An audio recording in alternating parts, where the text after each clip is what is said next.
palavra do Senhor diz que a palavra, ela é doce na nossa boca ela é como mel, mas que quando ela desce ao profundo do nosso ser, ela amarga. Sabe por quê, querido? Porque a palavra ela é suave, a palavra é doce, e você come dessa palavra. A Bíblia diz: bem-aventurado aquele que tem fome e sede de justiça. A Bíblia nos convida a ter fome pela sua palavra. E quando a gente come desse banquete, dessa palavra, ela é doce. Mas quando nós trazemos isso para o nosso íntimo, para o mais profundo do nosso ser, quando nós começamos a digerir, não é assim com o alimento. Você come o alimento e aquilo é bem gostoso, mas às vezes é muito forte. Às vezes o alimento, né, é uma boa de uma feijoada, e é gostosa demais, a gente exagera, come até demais. Oh, coisa boa. Aí você come, mas aquilo é muito forte para você. E quando você começa a digerir, irmãos, te dá uma dor de cabeça. Quando não dá uma dor de barriga, né? Te dá azia. Por quê? Porque o seu organismo está reagindo àquilo. E a palavra do Senhor não é diferente. A Bíblia nos fala que ela é doce a nossa boca, mas quando ela chega no nosso interior e o nosso espírito começa a digerir a palavra recebida, sabe o que acontece? O nosso corpo, a nossa vida, o nosso ser precisa responder aquilo. E aí começa a causar uma crise dentro de nós. Começa a causar uma revolução no nosso ser. E aí aquilo se torna amargo, como uma comida pesada que você comeu. Porque nós não estamos diante, irmãos, de palavras que só vão nos fazer sair rindo. Nós estamos diante de palavras que vão nos fazer sair pensando. De palavras que nos farão sair chorando. De palavras que vão sair, sabe, fazendo com que a gente possa nos desesperar. Foi isso que cantamos aqui nessa manhã. Eu quero me desesperar outra vez. Lucas capítulo 15. A palavra do Senhor diz a respeito de 3 parábolas. Jesus está falando sobre elas. Lucas capítulo 15. Sabe o que está acontecendo aqui? Lucas 15, 1 diz assim: todos os publicanos e pecadores estavam se reunindo para ouvi-lo. Publicanos, que eram aqueles que exploravam o povo através dos impostos, e pecadores, pecador é pecador, estava reunindo para ouvir a Jesus. E Jesus se reunia com eles. E Jesus comia com ele, com os pecadores. Porque Jesus não se contaminava com eles, Jesus era luz para eles. Qual que é o problema de você estar com pecadores? Porque sempre na sua vida, ou você vai estar influenciando, ou você vai estar sendo influenciado. Amém? Não existe meio termo, irmão. Não existe eu estou neutro nessa história. Não existe eu só estou analisando. Não existe. Sempre que você não influencia, você está sendo influenciado. Então Jesus ele não era influenciado, Jesus influenciava. E ele estava aqui com os publicanos e com os pecadores. E os fariseus, os mestres da lei, o criticavam. Diziam: este homem recebe pecadores e come com eles. Os doutores da lei, os fariseus diziam assim: como pode ser esse o Messias? Como pode ser esse Jesus, o Filho de Deus? Alguém que se assenta com pecadores, alguém que conversa com prostitutas, alguém que se assenta com os cobradores de impostos e come com eles. E Jesus começou a ensinar-lhes por parábolas. Porque os fariseus estavam criticando Jesus até mesmo de não cumprir, por exemplo, aquilo que está no Salmo 1. O que diz o Salmo 1? Bem-aventurado o homem que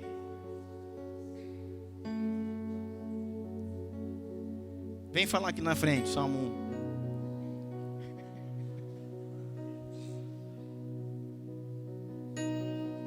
Bem-aventurado o homem que não anda no caminho dos pecadores, nem se assenta na roda dos escarnecedores. Antes tem o seu prazer na lei do Senhor, e na sua lei medita de dia e de noite. Não se assenta na roda dos escarnecedores. Você não pode sentar na roda dos escarnecedores, irmãos, para ser influenciado. Mas se for para você influenciar e ganhar eles para Jesus, você pode. É linha fina, é perigoso, mas é possível. E aí Jesus estava sendo interpelado e Jesus começa a falar acerca de parábolas. Jesus vai falar, irmãos, da preciosidade que se tem de se ganhar uma alma. Jesus vai falar da preciosidade que se tem de resgatar uma vida que está perdida. Seja ela prostituta, seja ele um ladrão, seja ele um cobrador de impostos, seja ele quem for, a preciosidade que se tem de se ganhar uma alma, a ponto de dizer, o próprio Cristo dizer que quando um pecador se arrepende, há festa no céu.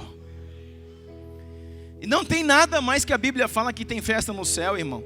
Não é como quando uma igreja inaugura, não é quando alguém é batizado no Espírito Santo, não é quando alguém se torna muito famoso, não é quando uma banda, um ministério grava um CD. O Senhor diz que a festa no céu, quando um pecador se arrepende. E aqui o Senhor começa a falar sobre algumas coisas, e vai falar de 3 classes. No verso 4 de Lucas 15, ele começa a falar sobre a ovelha perdida. Eu queria um pouquinho mais de retorno aqui para mim. No verso 4 diz assim: qual de vocês, que possuindo 100 ovelhas e perdendo uma, não deixa as 99 no campo e vai atrás da ovelha perdida até encontrá-la? E quando a encontra, coloca alegremente ela nos ombros e vai para casa. Ao chegar, reúne-se aos amigos e vizinhos e diz: vamos nos alegrar, pois encontrei a minha ovelha perdida. Eu lhes digo que da mesma forma haverá mais alegria no céu por um pecador que se arrepende do que por 99 justos que não precisam de arrependimento. Ah, pastor, isso é muito simples, né? Isso é muito profundo, irmão. Porque o Senhor está falando que há mais alegria no céu se a gente saísse dessas portas e pregasse o evangelho para um caído, perdido, quebrado, machucado, desvalorizado, e ele aceitasse Jesus, do que a gente fizesse aqui durante 4 dias a maior conferência da terra, só de crente, só de salvos, a maior conferência só com palavras da última hora, só coisas profundas, os estudos mais teológicos do mundo, que todo mundo ficasse, poxa, a Bíblia diz que é a festa no céu. Está falando ali do que 99 justos, 99 salvos que estão num lugar sendo alimentados, mas há festa maior no céu quando um pecador ele se arrepende, ele deixa os seus pecados. Isso nos ativa a nossa responsabilidade de voltarmos a ser uma igreja missionária, de voltarmos a ser uma igreja que alcança as pessoas, que toca a nossa cidade. Por isso eu tenho falado para você, irmãos, Jesus chegava nos lugares e dizia: é chegado a vós o reino de Deus. Quando você chega no seu trabalho, o que as pessoas chegam? Será que elas falam: ó, chegou o reino de Deus, ou falam: chegou o xarope? Te peguei agora, né? Quando você chega no seu trabalho, será que eles falam: olha, o reino de Deus chegou? E falam: chegou o embromador, chegou o enrolado. Será que elas dizem: chegou o reino de Deus, chegou a nós? Ou dizem assim: chegou o fofoqueiro? É para você pensar, irmãos. Qual é o seu testemunho? É o que Deus me compungiu aqui. Quando eu peguei o microfone nessa noite, depois que a equipe de louvor ministrou o louvor, e eu falei aqui. Não sei por que eu falei isso, irmão, foi Deus que falou. Se a sua vida não fala, não adianta a sua boca falar. Se você não prega com a sua vida, irmão, não adianta virar um papagaio de pirata, um tagarela falando na cabeça dos outros, se o teu testemunho não é um testemunho de salvação, não é um testemunho de vida. Se você não é transformado, se sua casa não é transformada, se sua família não é transformada, não adianta pregar um evangelho, irmãos. Um evangelho que não tem transformação, que as pessoas olham e falam: poxa, esse cara é doido, porque ele fica falando de um Jesus, mas ele é enrolão, é fofoqueiro, é mentiroso, noveleiro, sabe mais de novela do que da Bíblia e quer pregar para mim. É isso que acontece, querido. Aí nós não ganhamos ninguém, não alcançamos ninguém, e falamos, mas ninguém quer Jesus. Não, irmãos, o Senhor quer Jesus, as pessoas querem Jesus, as pessoas não querem máscaras. As pessoas não querem farsas, as pessoas querem Jesus. E se você verdadeiramente tem Jesus e é um filho de Deus, quando você falar, elas vão parar diante da sua palavra. A primeira vez que tiver um rebuliço no seu trabalho, o povo falando e xingando e reclamando, não entre nisso. Chegue, gente, vem cá, vamos fazer uma coisa, vamos orar. Vamos pedir para que a glória de Deus venha sobre esse lugar, sobre esse ambiente. Vamos orar pelo nosso patrão. Vamos pedir para que o Deus faça uma reviravolta nessa empresa, para que Deus faça, se você orar, irmãos. E se você tiver crédito no céu e for um homem de Deus, e aquilo ali mudar, quando você disser de novo, vamos orar, todo mundo não vai dar um pio, irmão. Porque vão saber que estão diante de um homem de Deus, de uma mulher de Deus. Sabe, a gente diz que Jesus falava como quem tinha autoridade. Por que Jesus falava como quem tinha autoridade? Porque ele não falava paz do Senhor, amados irmãos em Cristo Jesus. Aí todo mundo falava, ó, é autoridade. Ele não falava, nesta noite estamos aqui. Olha, não é isso, irmãos. Por que falavam que Jesus tinha autoridade? Não é porque ele usava uma roupa, andava de uma forma que falavam, poxa, essa é roupa de autoridade. Isso é carro de quem tem autoridade. Ele era o mais simples entre todos os homens. Rejeitado, homem de dores, mas tinha autoridade. A autoridade não está na roupa que você veste. A autoridade não está no carro que você anda. A autoridade não está na voz que você põe para falar. Não está se você grita ou se você prega bem baixinho. A autoridade está se você vive aquilo que você fala. É isso que te dá autoridade. A sua autoridade está em praticar aquilo que você está falando, está dizendo. Isso te dá autoridade.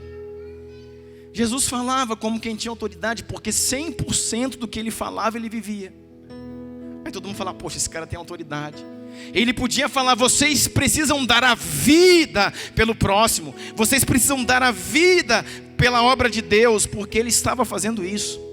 Ele daria a sua própria vida. Ele se daria. Então ele tinha autoridade. A autoridade que nós temos que ter é essa, irmãos, de cumprir a palavra. Amém? Então aqui ele está dizendo, ele começou a falar das ovelhas e disse assim, olha, vai. O verso 7, eu lhes digo, da mesma forma, haverá mais alegria no céu por um pecador que se arrepende, do que 99 justos que não precisam de arrependimento. Porque disseram para ele, como se deixa 99 ovelhas e vai atrás de uma? Afinal de contas, 99 não tem mais valor do que apenas uma. Mas 99, irmãos, 99 estão salvas e uma está perdida.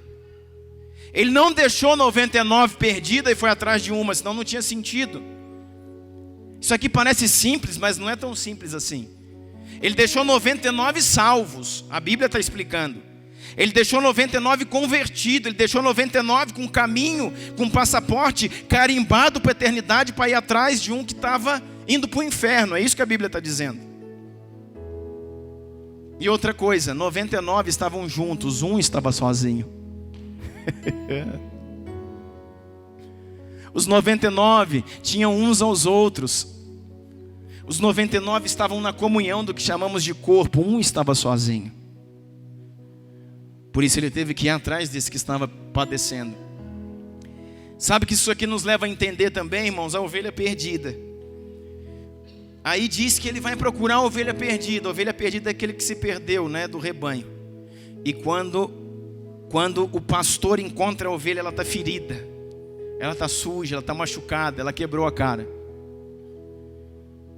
E o pastor olha para ela e fala, minha ovelhinha, meu filho precioso, eu vim te buscar.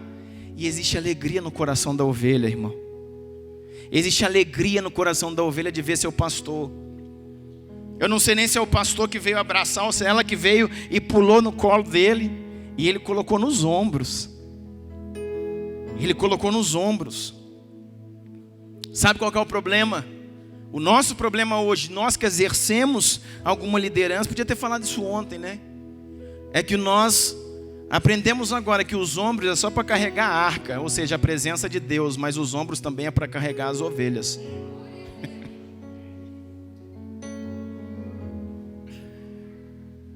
Os ombros não servem somente para você carregar a arca, a unção, a glória, a presença, serve também para você carregar as ovelhas.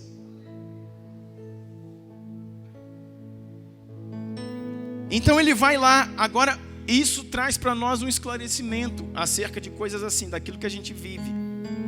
Quais são as ovelhas perdidas? Aqueles, irmãos, que não estão mais no nosso meio hoje. Se perderam. E se perderam, a ovelha perdida, ela é diferente da dracma, que é diferente do filho perdido. As 3 parábolas que diz aí. A ovelha perdida, ela se perde por inocência, ela é inocente. E os perigos da vida, a sedução da vida, a Bíblia fala lá em Mateus, daquelas sementes que caiu no meio dos espinhos, caiu à beira do caminho, caiu no terreno rochoso, e aquela semente foi sufocada, assim é a ovelha perdida.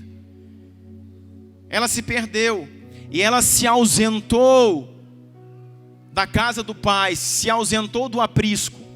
Mas quando um pastor vai buscá-la, e esse pastor, irmão, não é necessariamente o pastor da igreja, é alguém que tem esse chamado, esse ministério de buscar e cuidar de pessoas. Alguém que pode olhar para o lado, você pode fazer isso hoje, olha para o seu lado aí, e ver quem está faltando, e ver quem deixou de vir, e ver quem estava sentado aqui e não está mais, e ver quem tocava comigo não toca mais. Sabe, sair de um culto desse, querido, e ligar para a pessoa. Sair de um culto desse e ir na casa da pessoa. Sair numa segunda-feira e procurar. Isso é um ministério, irmãos, daqueles que querem cuidar. Esse é um ministério daqueles que querem pastorear. Essa é a importância que Deus nos chama. É simples, mas é difícil, porque nós não fazemos isso, queridos. Nós não fazemos isso. Eu já sei, não é para saber, é para fazer. Não é para saber, é para cumprir. Saber o diabo sabe, todo o evangelho o diabo sabe, a Bíblia de capa a capa. A diferença dele para nós é que nós estamos tentando obedecer e ele não. Mas saber, ele sabe mais do que nós. Não adianta saber, adianta obedecer. E nós não andamos querendo fazer muito isso não, irmão. Eu quero lá receber a benção. Agora cuidar de gente. Estou orando, Deus responde minha oração, responde a minha oração. Deus responde a minha oração. E Deus está orando também para que você responda a oração do seu irmão. Você quer que Deus seja a resposta da sua oração. E Deus quer que você seja a resposta da oração de um irmão. Que você vai lá fazer aquilo que ele não pode descer aqui na terra e fazer. Nós precisamos disso, irmão. Pastorear. Ovelhas perdidas. Pessoas que estão esperando você chegar lá. E quando você chegar, bater na porta e abrir. Poxa, cara, que saudade de você. Você não foi no culto ontem, já não te vejo há 2 meses. Que saudade que eu estou de você. O que está acontecendo? Vem cá, me dá um abraço aqui. O olho dele vai se encher de lágrimas, irmão. O coração dele vai palpitar, porque ele é uma ovelha perdida. Sabe o que vai acontecer? Você vai colocar ele no ombro e vai trazer ele de volta. Sabe o que vai acontecer? Facilmente você vai conduzi-lo de volta. Por quê? Porque é a ovelha perdida. Você vai colocar ele no ombro e vai falar: cara, amanhã nós vamos na oração junto. Eu vou passar aqui, eu vou te buscar. Olha, no próximo culto você não vai faltar. Nós vamos junto, eu vou te ajudar e tal. Ele fala: vamos sim. O que aconteceu? Ele vai falar: a ovelha perdida geralmente, irmãos, não põe a culpa na igreja. Põe a culpa nela mesma. A ovelha perdida, ela fala assim: poxa, eu enfraqueci. Poxa, eu desviei mesmo. Poxa, pastor, poxa, irmão. Sabe, eu não tive forças, foi maior do que eu caí de novo, eu voltei para esse lugar, porque... Aí começa a chorar. É fácil, irmão, você identificar uma ovelha. Aí chora, aí ele se lamenta, ele assume que ele tem fraquezas. Mas ele precisa de alguém que ajuda, irmão. E você é essa pessoa. É para isso que Deus chamou você. Não, eu só estou orando agora, irmãos. Eu só estou buscando agora uma revelação e buscando mais alguns dons. Não se esqueça, irmãos, os ombros daqueles que servem ao Senhor não foram feitos somente para carregar a unção, ou seja, a arca. Também foi feito para carregar ovelhas. Agora tem diferenças. Existe uma outra classe que vai ser falada aqui no verso 8. Olha aí, o verso 8 diz assim: qual é a mulher que, possuindo 10 dracmas e perdendo uma delas, não acende uma candeia, varre a casa e procura atentamente até encontrá-la?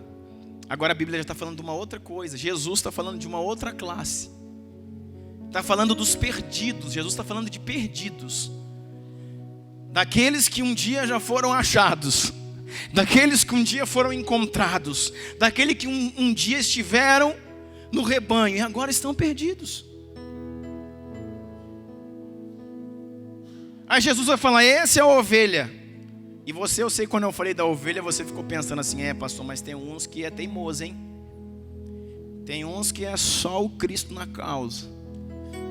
Lá, lá, lá, lá. Tem uns que é difícil, hein, pastor? Calma, irmão, vai chegar o lugar deles aqui ainda, espere. O verso 8 diz assim: qual é a mulher que, possuindo 10 dracmas e perdendo uma delas, não acende uma candeia, varre a casa e procura atentamente até encontrar? Aqui está falando, irmãos, de alguma coisa que foi perdida dentro de casa. Qual é a mulher que, perdendo uma dracma, ela tinha 10? Fala comigo, 10. 10. O que é 10? 10 é 10.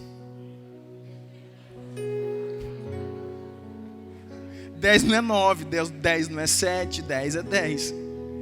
10 fala de uma totalidade.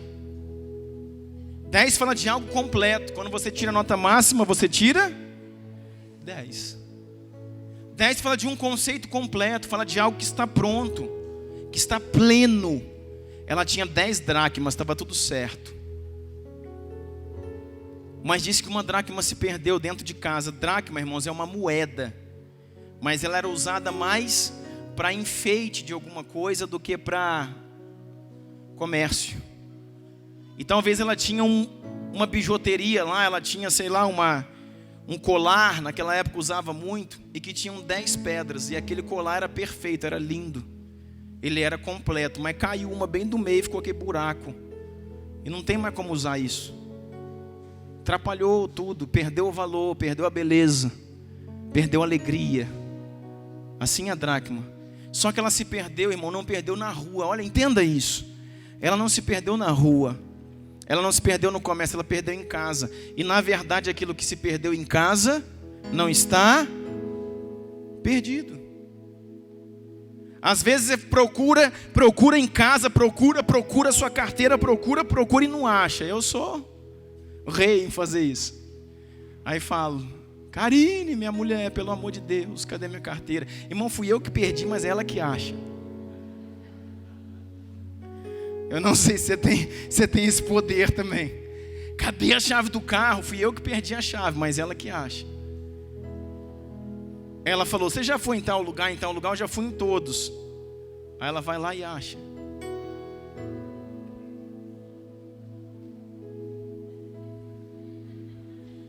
Você faz isso também ou só eu que faço? E o Heitor agora tá: mãe, cadê o Buzz Lightyear? Mãe, cadê o Buzz? Mãe, cadê o Buzz? Buzz é o boneco, né? Lá do Toy Story. Meu filho, pelo amor de Deus, igual seu pai não, pelo amor de Deus. Aí eu falo: não fala isso pro menino. Você está dando mau exemplo pro menino. Fala: 2 Douglas não aguento. Vai procurar isso, menino, lá em tal lugar, em tal lugar. Eu já procurei em tudo. Ela vai lá e acha. Mãe é mãe, né? Mas quando você perde a carteira dentro de casa, irmãos, a carteira não sumiu, ela está lá. Você não sabe onde está, mas ela está em casa.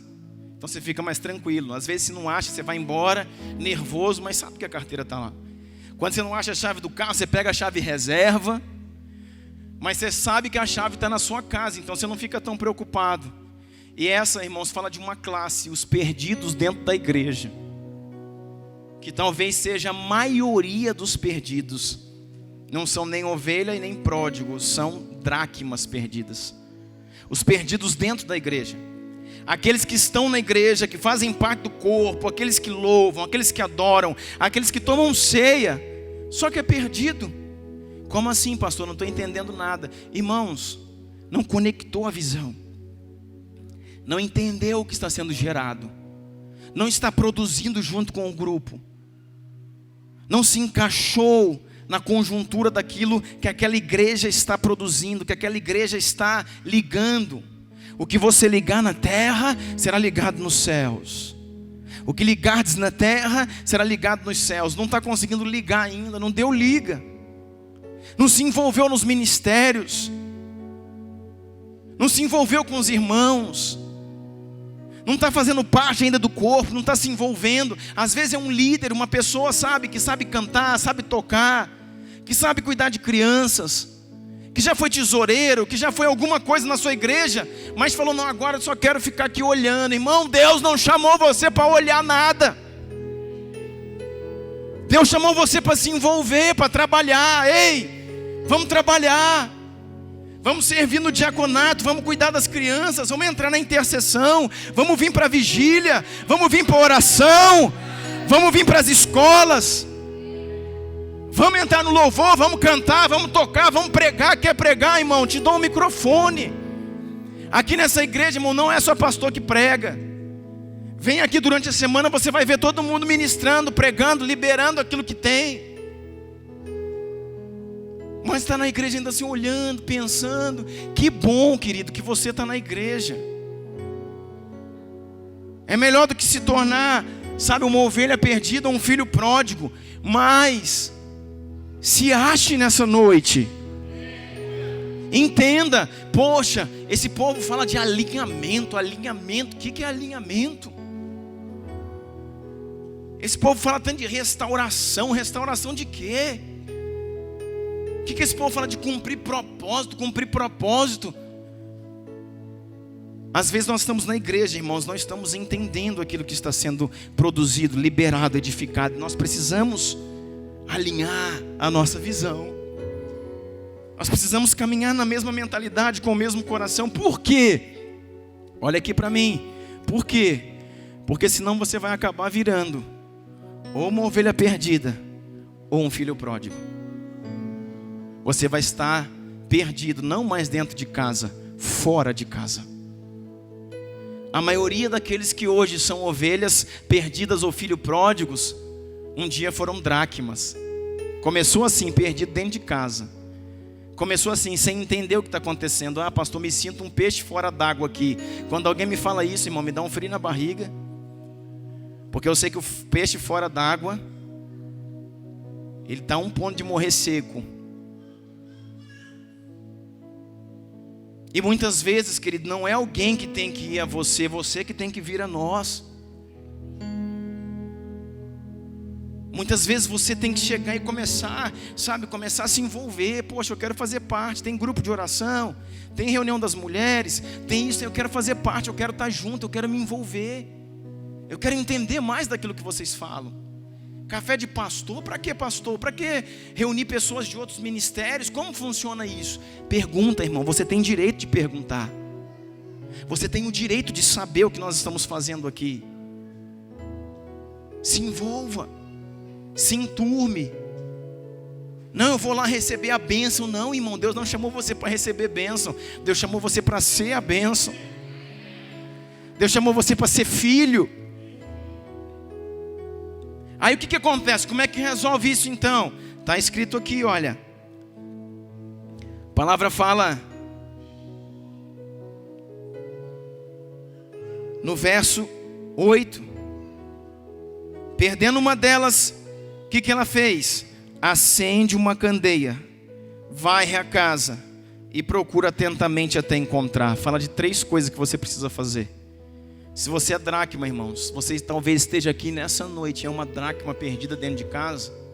Primeira coisa que você vai fazer, acenda a luz. sobre a sua vida nessa noite.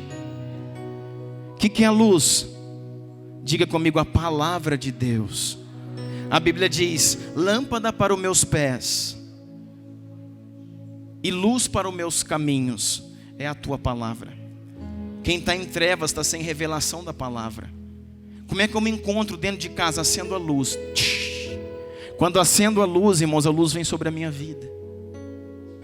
Como é que eu acendo a luz? Palavra, palavra. Eu preciso ler mais, eu preciso orar mais, eu preciso entender o que esse povo está dizendo. Eu vou orar, eu vou ler, eu vou ouvir umas mensagens durante a semana. Pastor, o que o senhor me indica? Grava uns louvores desse aí para mim. Eu vou te dar umas dicas aqui, irmãos. Não é para acusar você, em nome de Jesus, pelo amor de Deus. Eu quero que você, que é dracma, se torne filho. Eu estou falando aqui para você, não é para fazer, poxa, eu estou nisso aí que o pastor está falando, né? Eu sou dracma, ele está falando, eu estou falando, irmãos, chamando a atenção das dracmas, porque eu preciso que você se torne filho. Sabe como é que a pessoa é dracma, meu irmão? Quando já está numa igreja, tem 3, 4 meses, aí canta as músicas, não sabe nenhuma. Não sabe o nome dos irmãos.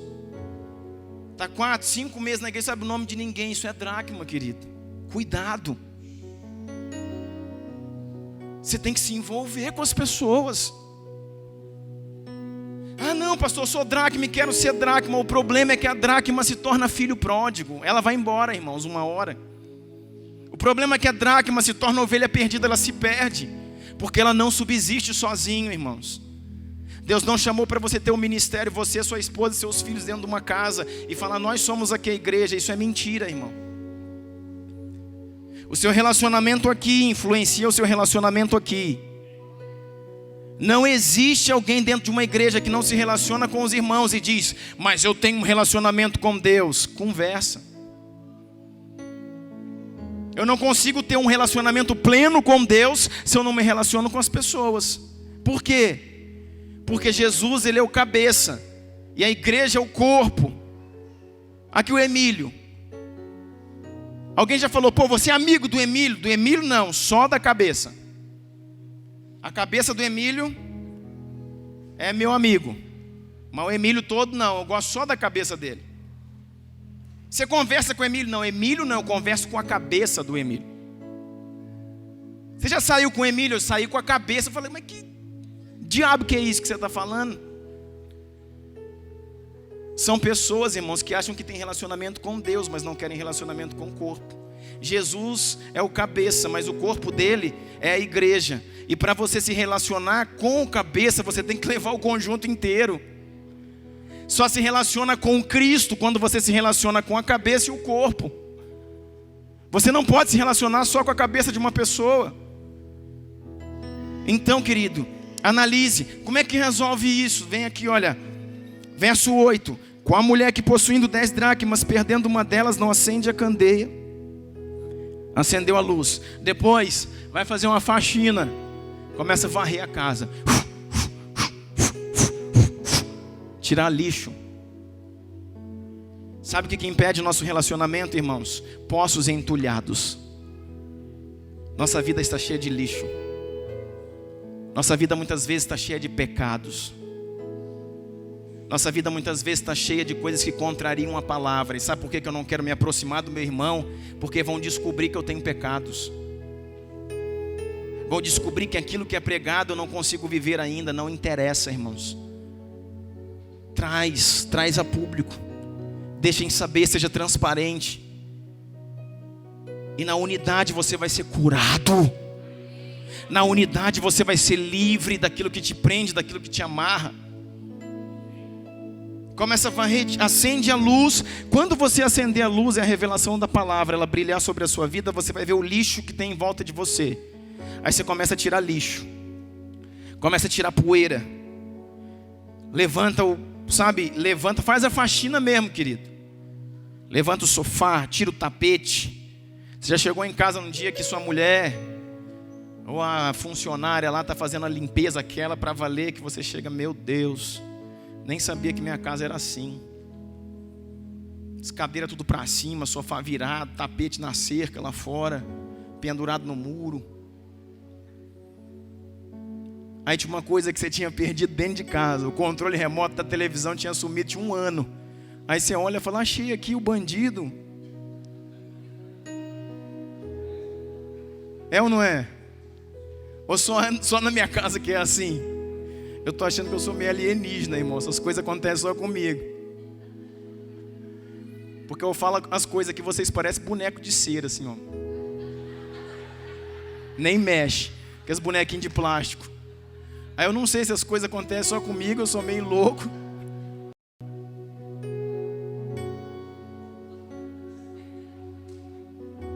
Fala para a pessoa que está do seu lado assim, irmãos, pode rir na casa de Deus. A Bíblia diz assim, onde o Espírito de Deus está, aí há liberdade. Onde o Espírito de Deus está, tem alegria. Nós não somos formatados, irmãos, a um culto religioso. Nós estamos aqui para glorificar e adorar aquele que vive. E onde a presença dele vem, irmão, a gente ri, a gente chora, a gente adora, a gente fica de pé, deita, levanta, faz o que ele quiser. Aí eu acho lá a chave que eu não achava, o controle da remoto da televisão, que tinha 1 ano que sumiu. O brinquedo do menino que achavam que tinham roubado, desaparecido, sumido, achou porque fez limpeza. Você está perdido, querido? Nessa noite acende a luz e começa a limpar a sua casa espiritual. Começa a varrer seu coração, tirar as mentiras que falaram, tirar os entulhos que colocaram na sua alma, tirar as feridas que outros ministérios te causaram, que talvez pastores, experiências anteriores. Deleta isso, querido. Um novo tempo, uma nova vida. Ah, mas naquele lugar foi assim, naquele outro foi assim, aquela pessoa foi assim. Foi, mas agora é outro tempo. Tira o lixo fora. Não pense que todo lugar é a mesma coisa. Não pense isso não. Deus te quer numa nova história, num novo tempo para você. Ah, pastor, eu já tive no altar sim, eu já tive um chamado sim, só que eu me decepcionei tanto, e eu falei para Deus que nunca mais eu ia cantar para o Senhor. Deus trouxe você aqui para dizer que Ele está te esperando.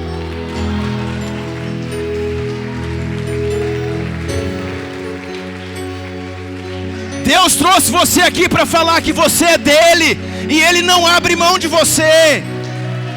Ele trouxe você aqui para falar que você vai morrer longe dele se você não voltar para ele.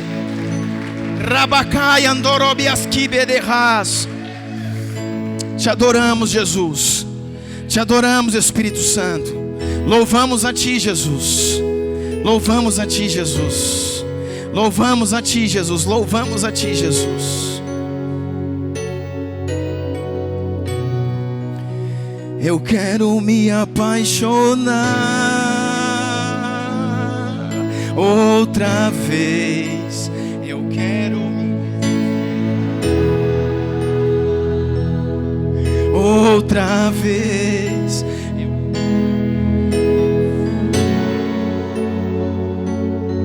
Outra vez, queimando de amor por Ti. Eu quero me apaixonar outra vez. Eu quero me desesperar outra vez. Eu quero perder o sono. Queimando de amor por Ti. Nós queremos, Deus. Nós queremos isso, Pai. Temos fome, temos sede de Ti. Tenho fome, eu tenho sede.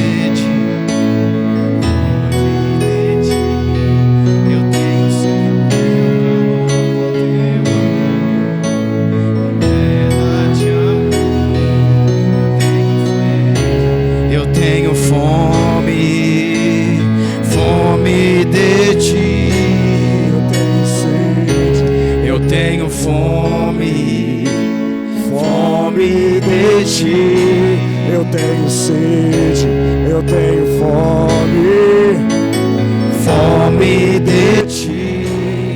toque-me com teu calor. Adore Ele um pouco, irmãos. Adore, adore, adore, adore, adore, adore.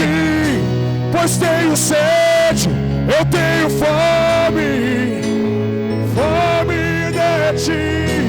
Eu tenho sede, Eu tenho fome, fome de ti. Toque-me com teu calor, com teu amor. Revela-te a mim, pois tenho sede, eu tenho fome, fome de ti. Eu tenho sede, eu tenho fome, fome de ti. Cobre-me com teu amor, revela-te a mim, pois tenho sede, eu tenho fome. Sede, eu tenho fome, fome de ti. Eu tenho sede, eu tenho fome, fome de ti. Toque-me com teu calor, com teu amor. Pois tenho sede, eu tenho fome. Eu quero me apaixonar outra vez. Eu quero me desesperar.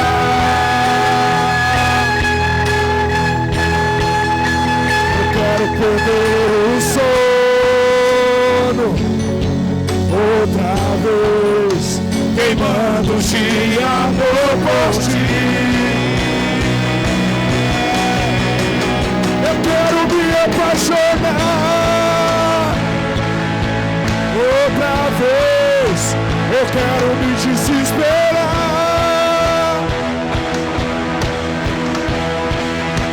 Eu quero perder o sono outra vez, queimando de amor por ti. Eu quero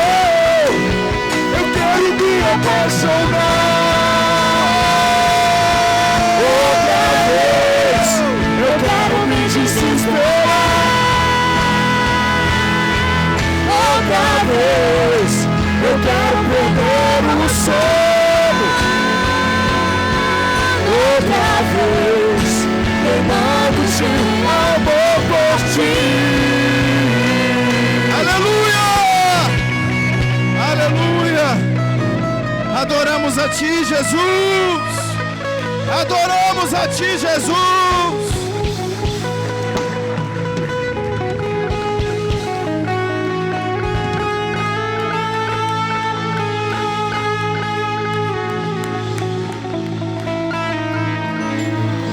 Aleluia!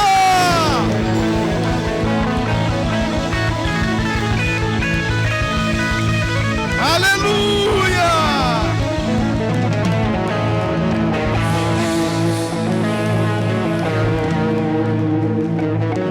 Se assenta um pouco, querido. Se assenta um pouco. O pessoal do louvor pode ficar por aqui. Se assenta um pouquinho. Oh, glória. Deixa eu terminar com você, irmão, rápido. Eu quero dizer para você, chegará um tempo na sua vida que você vai entender que Ele está no controle. Não adianta determinar horas para que as coisas aconteçam. Eu não sei você, mas eu tenho um horário de trabalho. E eu trabalho lá no meu consultório, na minha clínica. Mas eu não posso dizer para Deus, Deus, de 7 da manhã às 11h30 eu estou trabalhando, por favor não fale comigo. E Ele fala, irmãos. E às vezes eu tenho que sair correndo para o banheiro, trancar as portas e começar a chorar lá dentro. E começar a falar, eu te adoro, Jesus. Eu te adoro, Jesus. Eu sinto a Tua presença. Eu ouço a Tua voz, eu sinto o Teu perfume, o que Tu queres de mim. Já teve tempo, irmão, de eu trancar o meu escritório lá dentro da clínica e falar para minha secretária, desmarca os próximos pacientes, por favor. E ela, mas tinha. O meu pai quer falar comigo agora.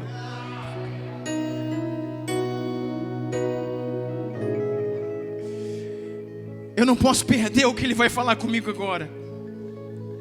Eu não posso falar para o Senhor: Deus, eu vou agora para Uberlândia, tá bom?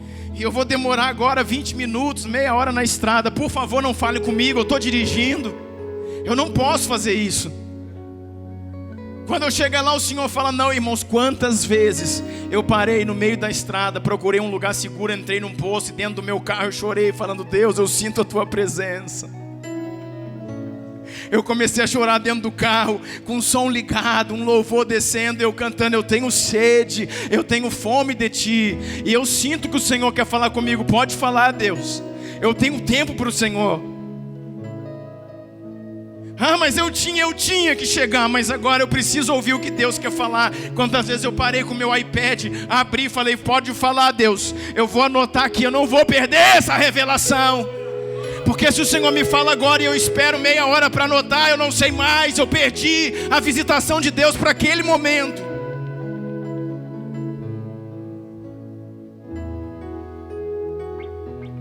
Algumas vezes, querido, eu já parei e vou falar uma coisa para você, e você pode confirmar, com pacientes na cadeira, e eu falei assim: Deus está aqui, e nós precisamos adorar juntos, você também comigo. Deus tem algo para a sua vida.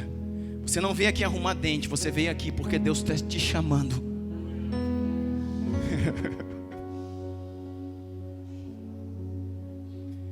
Não, o meu lugar é o meu lugar de trabalho. O meu lugar não é o meu lugar de trabalho. O meu lugar é o lugar da glória de Deus. A minha casa é a casa de Deus. O meu carro é o carro de Deus. O meu tempo é o tempo de Deus. E eu vivo para Deus. É Ele quem me sustenta, é Ele quem me provê, é Ele quem me dirige, é Ele quem me leva. Eu não vou botar Deus numa forma, Ele não cabe na minha forma, Ele não cabe na minha forma. Deixa eu acabar aqui rapidinho, pelo amor de Deus, Jesus, me ajuda. Se você é dracma, então, a Bíblia diz: acende a lâmpada, você já sabe, varre a casa e procura diligentemente. Procura o que? O que você perdeu, irmão. A palavra de Deus diz assim: olha, se atentamente ouvir a voz do Senhor nesse dia, não endureçai o vosso coração. O Senhor está falando contigo, querido. Eu preciso achar o que eu perdi. E diz aqui que depois de varrer, procura diligentemente até encontrar o que perdeu. É diligente, procura até encontrar o que perdeu. Perdeu o que? A dracma. Perdeu a presença, perdeu a paixão, perdeu o fogo, perdeu a vontade de estar com Ele, perdeu a vontade de vir na igreja, perdeu a vontade de ler a palavra, perdeu a vontade de orar. Procura, irmão, diligentemente, você vai encontrar. Mais do que isso, eu quero me colocar à sua disposição nessa noite. Se você está aqui, você pode me procurar depois e falar: pastor, eu sou uma dracma, eu preciso de ajuda. Eu vou ajudar você, irmão. Existe uma equipe aqui também, nós vamos ajudar você em oração, em busca naquilo que você precisa. Pastor, eu me sinto deslocado, nós vamos localizar você, irmão. Pastor, eu me sinto fora, nós vamos trazer você, irmãos. Nós vamos ajudar você. Eu não estou falando nada aqui para poder causar um peso na sua vida. Eu estou tentando ajudar você a trazer você para o seu ambiente. E aí pode contar. E dentro de 15 minutos eu quero falar do último para você, que é o filho pródigo. A partir do verso 11, a Bíblia vai falar: Jesus continuou dizendo: um homem tinha 2 filhos. Presta atenção, 15 minutos. Jesus tinha 2 filhos. Nós falamos aqui da ovelha, da dracma e agora do filho. Perdas. Lucas 15 fala de perdas que Jesus estava dizendo que estava acontecendo e que não podia acontecer.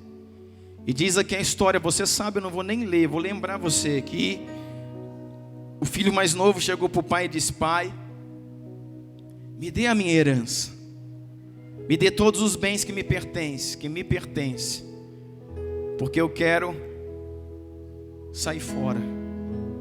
Eu quero ir para o mundo. Eu quero conhecer o mundo.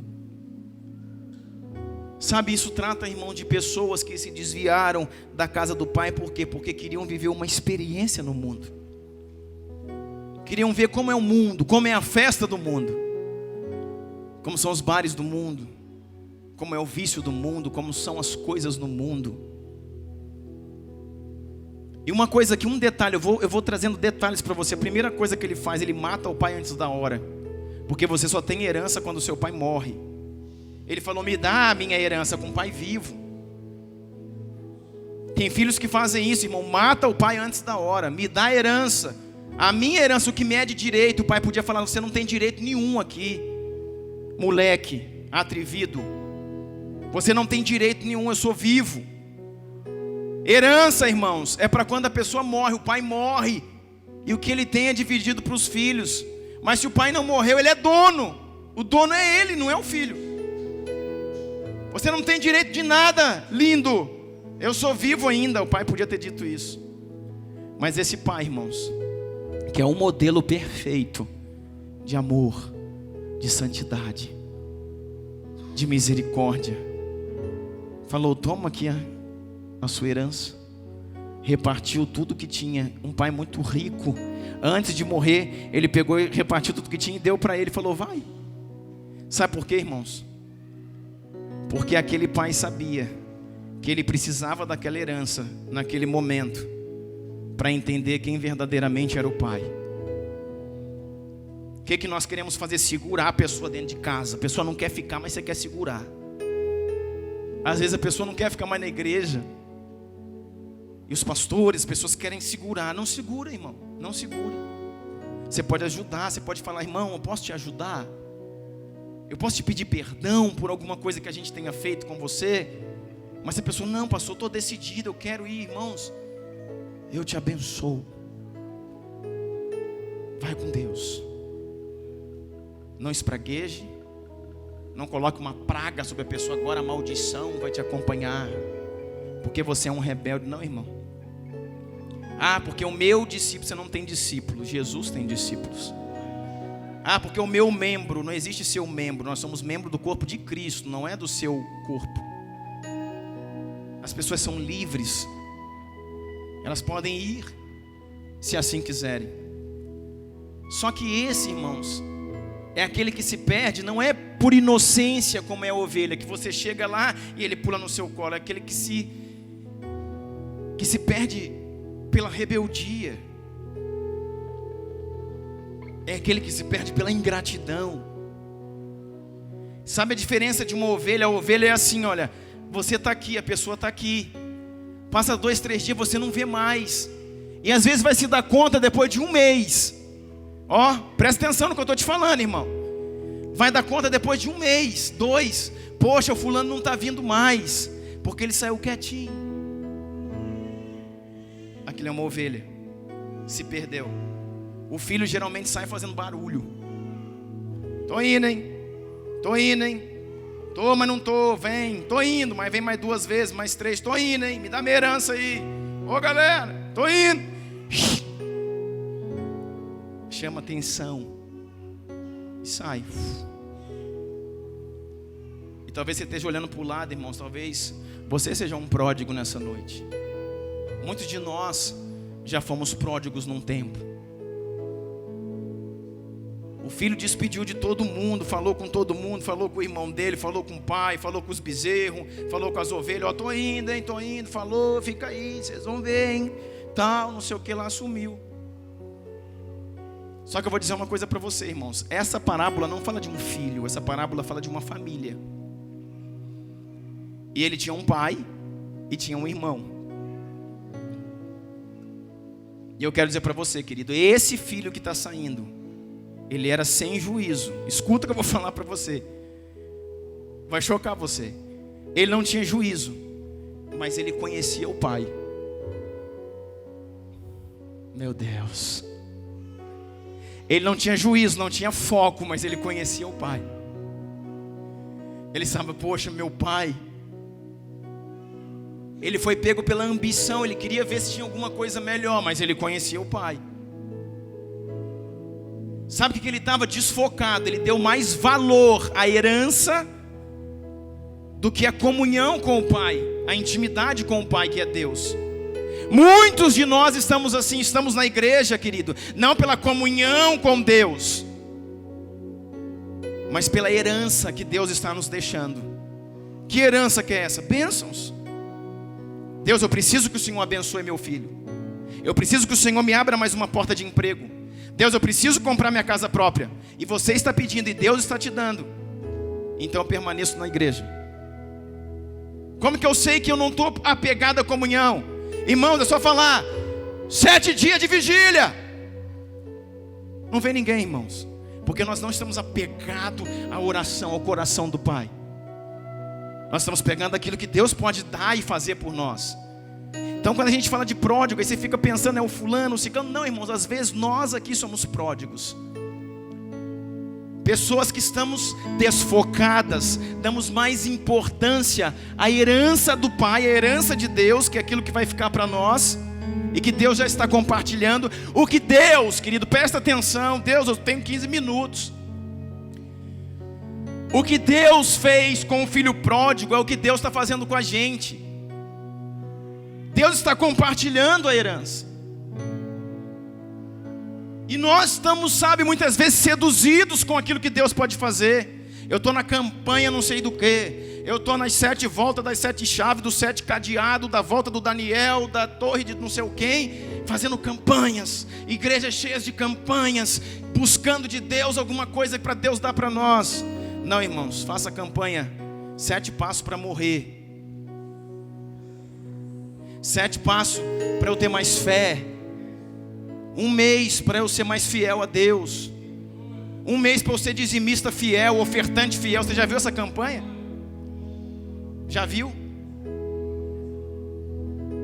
Vamos fazer ela aqui?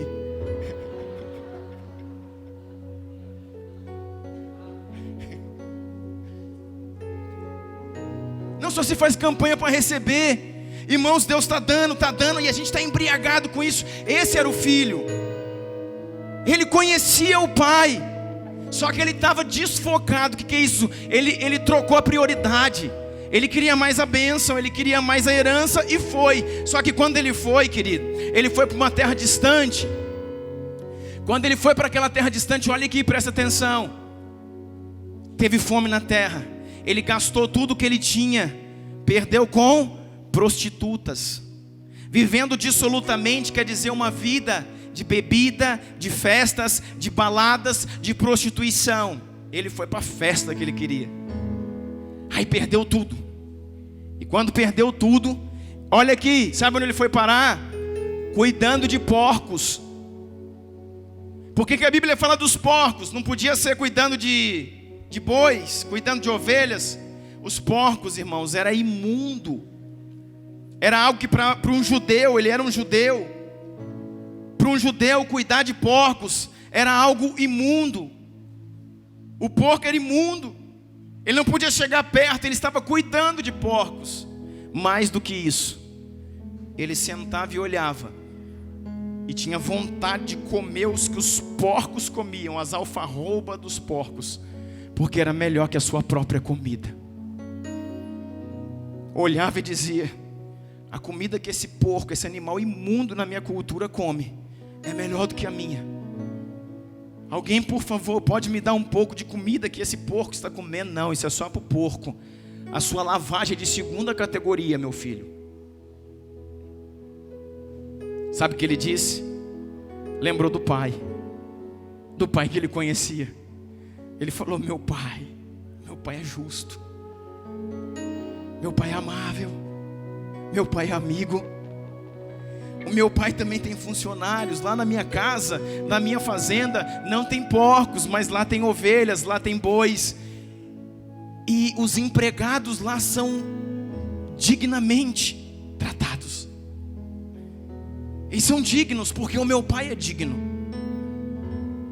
Ele queria ir para uma festa, irmãos. Ele foi para a festa, mas entendeu que a festa na sua casa era a melhor festa que ele já tinha participado. Ele entendeu que essa festa que você está fazendo aqui essa noite, eu tenho fome, eu tenho sede, é muito melhor do que qualquer festa.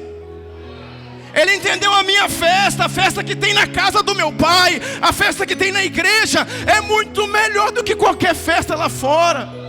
Eu vou voltar para essa festa. Aí ele volta.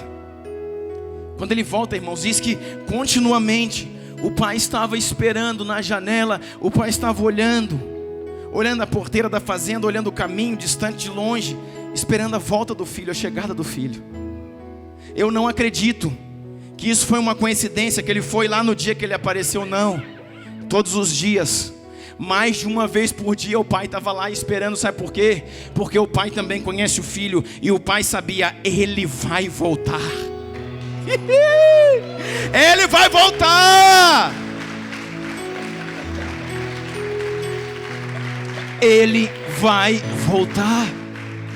Foi por isso que o pai chegou e falou: pega a herança, pode ir. Eu sei o que vai acontecer. Você vai se estrepar com essa herança e você vai voltar para casa. Esse é o filho pródigo, irmãos. É aquele que não adianta ir atrás. É aquele que já esteve aqui, já esteve ali, já esteve aqui e saiu.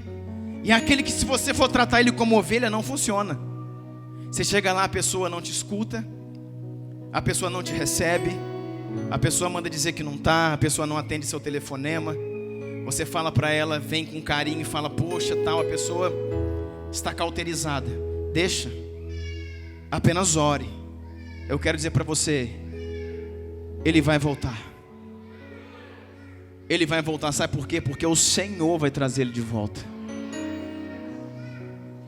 Quando chegou aquele tempo, irmãos, ele chega. E quando ele vem chegando, o pai está lá esperando todos os dias. O pai está lá esperando todas as tardes. O pai está lá esperando todas as noites. Ele vai chegar. Qualquer hora ele vai aparecer. E quando ele aparece, ele chega com o sentimento correto. Ele não chega exigindo. Ele não chega falando. Ele não chega brigando. Ele chega dizendo: pequei contra os céus e contra ti. Não sou digno de ser chamado teu filho. Eu não voltei para ter uma nova herança. Eu voltei para ser um empregado. É muito melhor ser empregado teu, meu pai, do que comer lavagem de porco onde eu estava. Eu sei que eu te decepcionei muito, pai. Eu sei que o que eu fiz não tem desculpa. Eu sei que o que eu fiz, esse é o coração, irmãos, de um pródigo. Eu sei que o que eu fiz nada paga. Eu sei que o que eu fiz não tem explicação. Por isso que eu voltei. Não é para que tu me aceite como filho, é para que tu me dê um lugar no meio dos teus empregados. Eu quero cuidar das suas ovelhas, e eu vou viver muito melhor do que eu já vivi fora. E o pai falou, abraçou ele, beijou ele, olhou nos seus olhos e falou: filho, eu te amo e eu te esperava. Recebe o anel, toma de volta a tua identidade, o anel selo, o anel brasão da família que dá identidade. Receba uma nova roupagem, a túnica fala de cobertura, de paternidade espiritual. Receba as sandálias, fala de proteção. Descalço andavam os escravos, mas os filhos andavam calçados. Fala: tu não é meu empregado, tu é meu filho. Eu te restituo no lugar da tua herança. Quer ver algo? O outro filho vem e tem uma barulhança, porque ele diz assim, ó: prepare o novilho cevado. Sabe o que o pai tinha feito, irmãos? Separado um novilho para o dia que ele voltasse.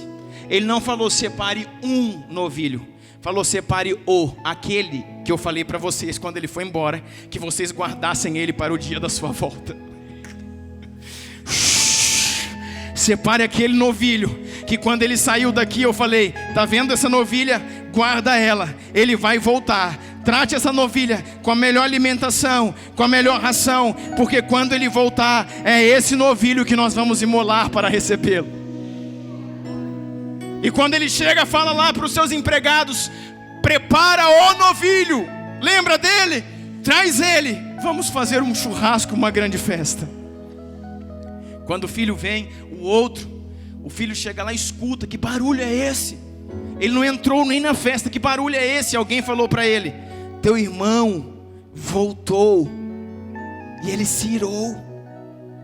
fechou seu coração e não queria entrar na festa. Sabe o que eu entendo, irmãos? Eu vendo isso na palavra, eu trago esse perfil muito claro para algumas coisas que acontecem na igreja.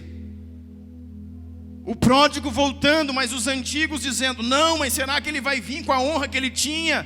Porque ele fez isso, ele fez aquilo, não interessa. Não interessa, foi isso que o pai fez, foi isso que Deus fez. Ele voltou, eu vou dizer, ele tinha um segundo filho. O segundo filho estava dentro de casa, mas não sabia quem era o pai. Era pior do que o pródigo. O pródigo era cabeça oca. O pródigo perdeu o foco, inverteu as prioridades, mas sabia quem era o pai. Por isso que ele voltou. Eu vou voltar para o meu pai. Meu pai é justo, meu pai é amoroso. Mas o outro disse assim, quando o pai chega lá para pegar ele: filho, vamos, teu irmão voltou, vamos, dê-me sua mão, entremos, vamos celebrar. Aquele que estava morto reviveu, o que estava perdido foi achado. E o filho falou assim: há quanto tempo estou contigo? Há quanto tempo estou contigo, seguindo as tuas ordens, e nunca me deste um cabrito para eu festejar com meus amigos? Esse teu filho, não é meu irmão, ele falou, esse teu filho, eu não vejo como irmão. Esse teu filho gastou tudo que tu tem, desperdiçou com prostitutas e meretrizes. Ao chegar aqui, o Senhor recebe assim, e o pai fala para ele: irmãos, naquela hora o coração do pai se agitou, porque falou: realmente meus filhos não me conhecem. O pai pegou, olhou nos olhos dele e falou: filho, tudo que eu tenho é teu. É um cabrito, só um que tu quer? Olhe para o pasto, olhe para esses rebanhos, veja quantos cabritos tem aqui, veja quantas ovelhas tem ali, veja quanto de gado tem ali, é tudo teu. Você está na casa do pai, não precisa me pedir coisa nenhuma, é tudo teu. Você queria só um cabrito? Pegue 10, pegue 20, pegue 100, faça a festa que você quiser, você está na casa do pai. Ele não entendia. Quantos de nós, querido, estamos aqui assentados e vemos Deus como Deus, é o Deus, mas não o vemos como Pai. Não entendemos que Ele é Pai. Não sabemos que todas as coisas do reino estão disponíveis para nós. Não é de campanha que a gente precisa, de campanha em campanha, de campanha em campanha, de campanha em campanha, pedindo coisas que Deus já nos deu. Como temos falado aqui, Gálatas diz: se o herdeiro for menino, de nada ele difere de um escravo, ainda que seja senhor de todas as coisas. Os filhos de Deus precisam apenas crescer, não pedir. Você já recebeu, você é herdeiro. A palavra de Deus diz que o Senhor já te fez herdeiro das promessas, e o Senhor já liberou para você a herança. Já é meu, porque eu não recebo ainda, porque eu sou menino, imaturo. E se eu sou filho imaturo, eu sou como escravo. Quando eu alcanço maturidade, eu recebo a minha herança. Você só precisa crescer. Para terminar, escuta isso. Um dia eu vi uma coisa assim.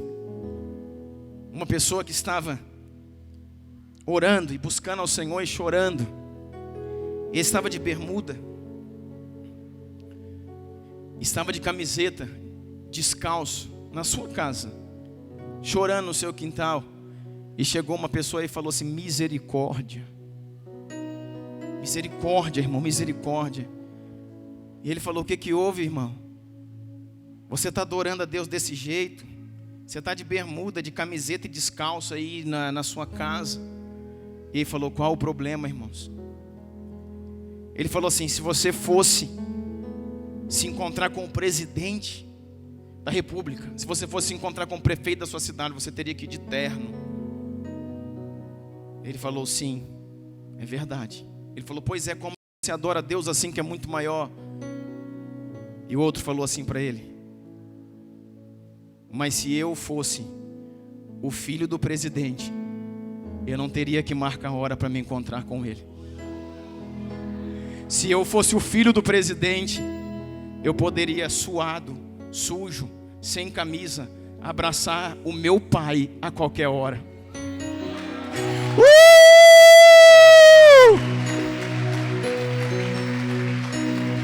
Fica de pé, querido, vamos adorar.